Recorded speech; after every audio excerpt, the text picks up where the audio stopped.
Okay, let's go back to the phone lines. Good afternoon. You are live on Working for You. All right. Hello. Hello. Yes. I want to recommend something to the people of the Federation. You need to send some of your civil engineers to Germany and see how they build this street. In Germany, the street does not fall apart. You have to take out 12 feet of slab to get to the dirt in Germany. If you see, the Germany have better streets or better infrastructure than the United States. And if you really go there and send your civil engineer over there, you could build good streets in your country where they will not fall apart for over 20 years, guaranteed. And I wish that you all could do that, because it is very important that you travel abroad to see new ingenuity on the cutting edge. That's for any poor nation if you want to come in to the 21st century. Thank you. Thank you very much for the recommendation. We were speaking about a number of things, but you were focusing mainly on the role of the media within the society.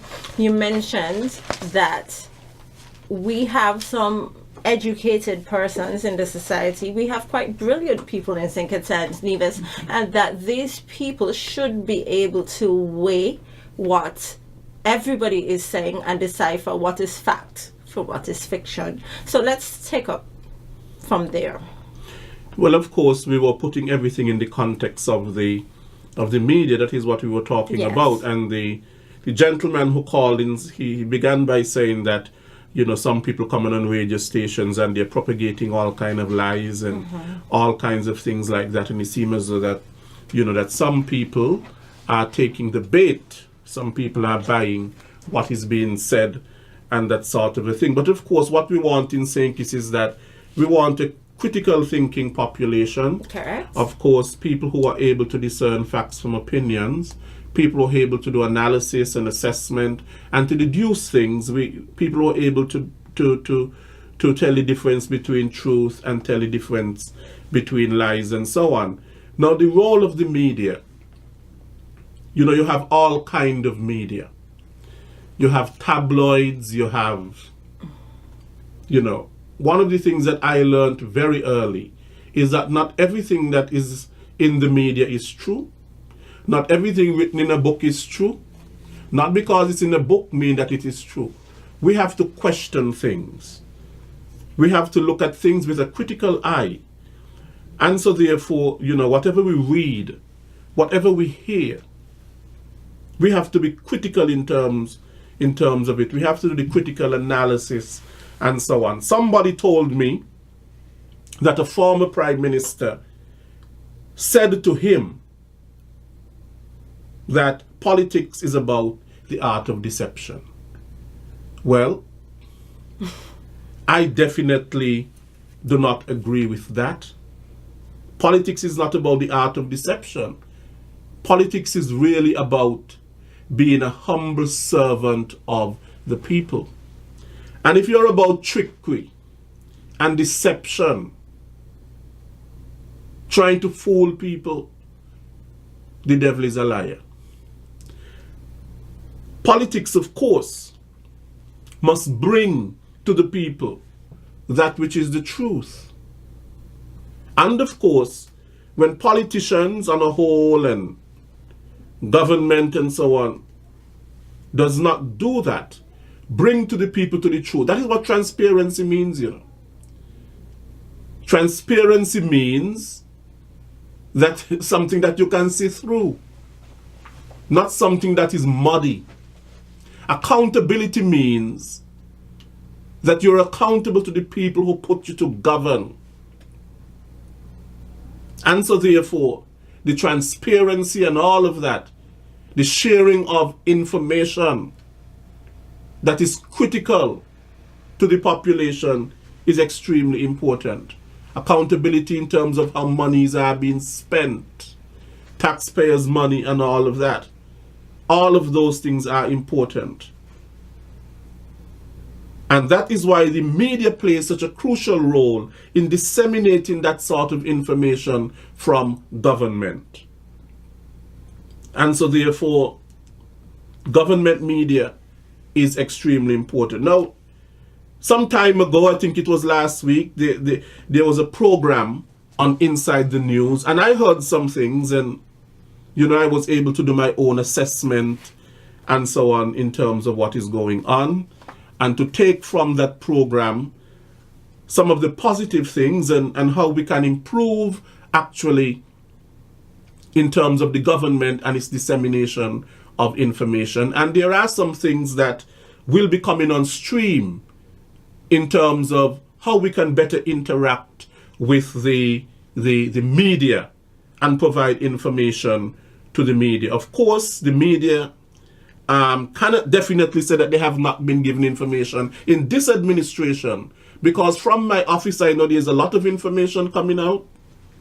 We have Working for You, which is providing information. Correct.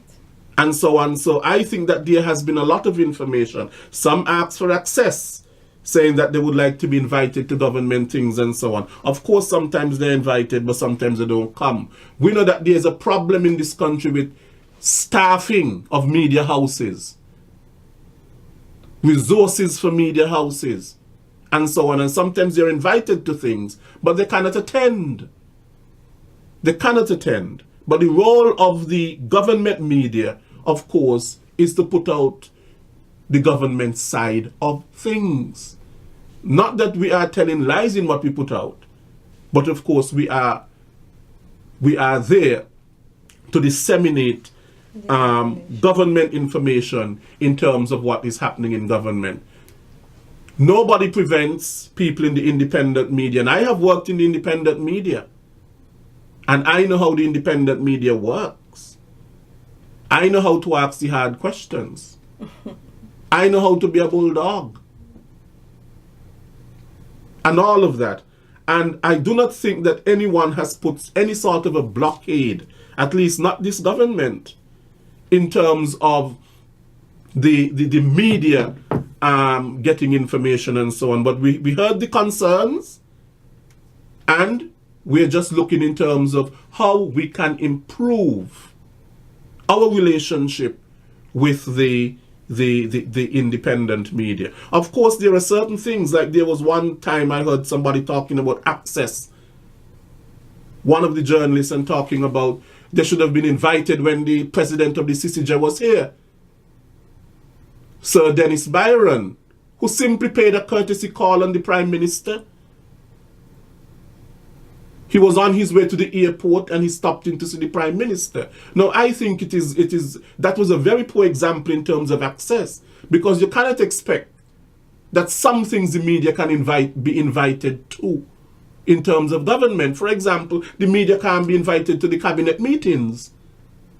But of course, we can put out a post-cabinet briefing and sort of give some sort of a general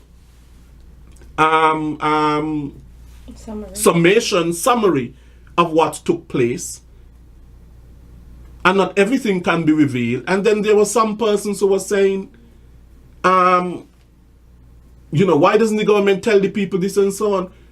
But if there has been no official announcement made, for example, in terms of the high command and the reorganization of the high command, nothing official, as far as I know, has come from the government, except in the Prime Minister's New Year's address.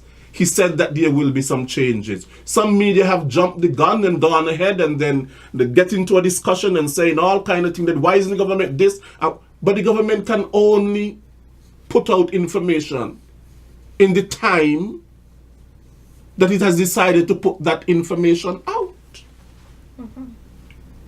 So I really don't understand. So sometimes there are some things, of course, I think that were valuable in the discussion, and yet there were other things that were not valuable at all. Of course, the media, of course, needs to be proactive and to go and get information and so on and so on. But I know that there has been a lot of information coming from the government on this program working for you and from the St. Kitts and Nevis Information Service. I cannot speak for any other media. I can speak for the St. Kitts and Nevis Information Service.